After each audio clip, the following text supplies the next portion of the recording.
Questão de número 7.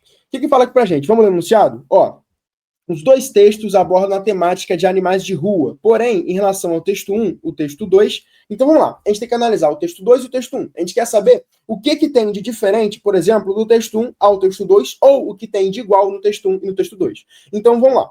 Texto 1. Ei, me leve para sua casa. Aí tem aqui, ó, 14ª-feira de adoção de cães e gatos. Beleza, aí tem um cachorrinho aqui e tem um gatinho aqui. Adote um animal de rua. Aí tem aqui, ó, documentos obrigatórios para adoção. Carteira de identidade, CPF, comprovante de residência. E muito amor. Então, esse texto aqui, ó, ele estava favorecendo o quê? Quando a gente fala de um texto assim, pessoal, a gente tem que observar a linguagem verbal e a linguagem não verbal. O que seria a linguagem verbal? Justamente as palavras, a linguagem. O que seria a linguagem não verbal?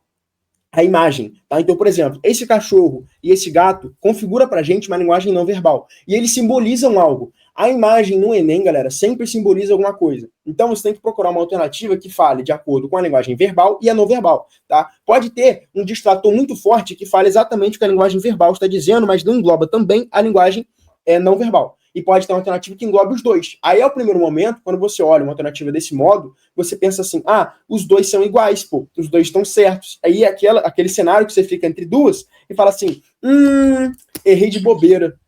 Puxa vida, caramba. Por isso. Por quê? Porque você analisou ou somente a linguagem não verbal ou somente a linguagem verbal. Então, a gente tem que analisar as duas, tá? Então, vamos lá. O texto 1 é falando sobre adoção. Então, aqui, ó, adoção. E o texto 2? O texto 2 fala o seguinte: nas ruas, na cidade, no parque, ninguém nunca prendeu o delegado. O vai e vem de rua e sua longa vida são relembrados e recontados. Experiência de sobrevivência, liderança, inteligência canina. Desde pequenininho, seu focinho negro e seus olhos delineados desenharam um mapa mental olfativo visual de lavras, que corria de quem precisava correr e se aproximava de quem não lhe faria mal. Distinguia este daquele. Assim, tornou-se um cão comunitário. Percebe, galera, que até esse momento ele falou que adotar é bom?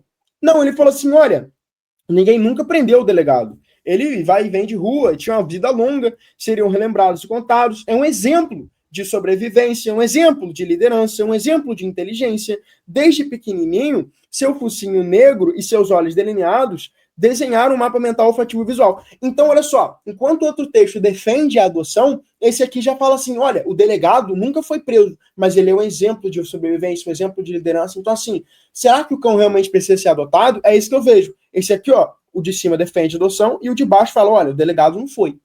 Tá? O delegado não foi. Então, aqui, inclusive, se a gente for levar para processo de argumentação, quando a gente fala de um processo de argumentação, a gente pode usar, inclusive, esse texto 2 para contra-argumentar o texto 1. Por quê, galera? Quando eu venho aqui e falo assim, adoção é bom, mas aí vem uma outra pessoa e fala assim, não, peraí, não é bem assim. Por quê? Ninguém nunca perdeu o delegado, Isso é a estratégia argumentativa de exemplificação. Eu estou exemplificando, tá? Nunca se soube por que escolheu a rua. Talvez ele tenha feito mal dentro de 4 paredes. Idoso, teve câncer e desapareceu. O querido foi procurado pela cidade inteira por 2 protetoras, mas nunca foi encontrado. Então, olha só, gente, preste atenção. Ele falou, talvez teriam feito mal dentro de 4 paredes. Então, ó, quando ele era dono, ele era, tipo assim, interpretado por alguém não, cuidado por alguém, né? Essa pessoa fez mal a ele. Só que, quando ele estava na rua, ele era bem tratado, ele vivia uma vida boa. Então, isso que distingue o texto 1 do texto 2, beleza? Então, ó, a gente tem o que aqui? Problematiza a necessidade de adoção de animais sem lar. O texto 2 problematiza a necessidade de adoção de animais sem lar. Perfeito. Exatamente isso. Tá? Agora, olha só. Valida a troca afetiva entre os pets adotados e seus donos? Não. Ele falou que o delegado não tinha dono e mesmo assim tinha uma troca afetiva. Então, não posso marcar a letra B. Tá? Reforça a importância da campanha de adoção de animais. O texto 1, sim. O texto 2, não. Ele não perguntou o texto 1. Ele perguntou, ó, vamos saber ler? Vamos ler o enunciado? É o mais importante. Ó, os dois abordam a temática de animais de rua, porém, em relação ao texto 1, o texto 2... Então, o que o texto 2 faz em relação ao texto 1? O texto 2 reforça a importância da campanha de adoção de animais. Não. O texto 2 não faz isso. O texto 1 faz. Entendeu? Então, por exemplo, se fosse assim, em relação ao texto 2, o texto 1, aqui a letra C estaria correta. Agora, como ele botou o texto 2 por último, a gente tem que procurar a alternativa que responde o texto 2. Show? Vamos lá. Então não pode ser letra C. Exalta a natureza amigável de cães e gatos. Nem fala de gato aqui, né, galera? Questão mais viajada, alternativa D. Promove a campanha de adoção de animais.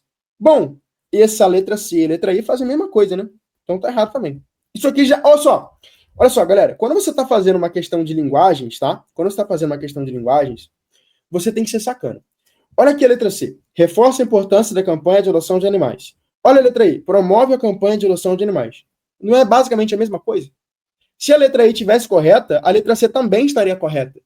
Se elas falam a mesma coisa, tu pode tirar a letra C e a letra E. Se você gostou dessa resolução, então espera para ver o que é ter aula de todos os conteúdos para a prova do Enem dos principais vestibulares dentro da minha plataforma de estudos, que é a plataforma Memorize. Eu dou aulas ao vivo de todos os conteúdos que caem nas provas, principalmente aprofundando a nível medicina para biologia e química. Dentro do Memorize, você tem acesso a trilha de estudos, aulas gravadas, listas selecionadas, materiais e apostilas, resumos, um banco com mais de 170 mil questões, sistema de flashcards próprio integrado dentro da plataforma com mais de 5.000 flashcards, acesso a monitores que irão te orientar, comunidade de estudos, mentoria preparatória para a prova do Enem e também os vestibulares mais específicos e difíceis do Brasil. Se você está gostando então dessa resolução e quer mais, ou seja, quer se preparar em alto nível para a prova desse ano, aqui embaixo você vai encontrar o primeiro link, que é um link para você fazer parte da minha plataforma e ter aula comigo de todos os conteúdos e se preparar, elevar o seu nível para ser aprovado ainda esse ano. Clica aqui embaixo e vem fazer parte da maior e melhor plataforma de preparação para Enem e vestibulares do Brasil. Um grande abraço e eu te vejo lá dentro.